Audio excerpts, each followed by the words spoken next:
बहुत समय पहले मिस्र पर एक महान और रहस्यमयी बादशाह राज करता था।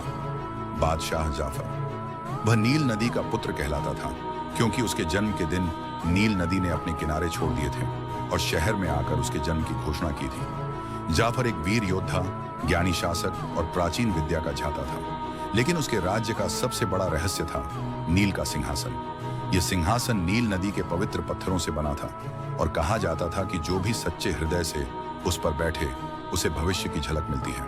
अध्याय 1, सिंहासन का रहस्य। एक रात जाफर ने सपना देखा।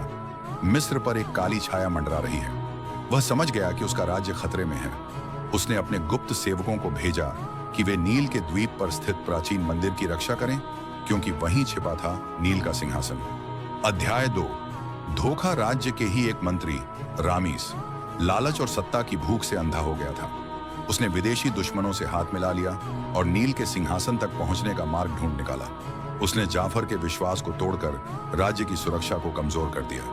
अध्याय 3, नील की पुकार। जब रामीस ने सिंहासन को छूने की कोशिश की तो नील नदी में बाढ़ आ गई। मंदिर के चारों ओर पानी उफरने लगा और एक रहस्यमयी आवाज गूंजी, केवल वही बैठ सकता है जो सत्य, त्याग और प्रेम को जानता है।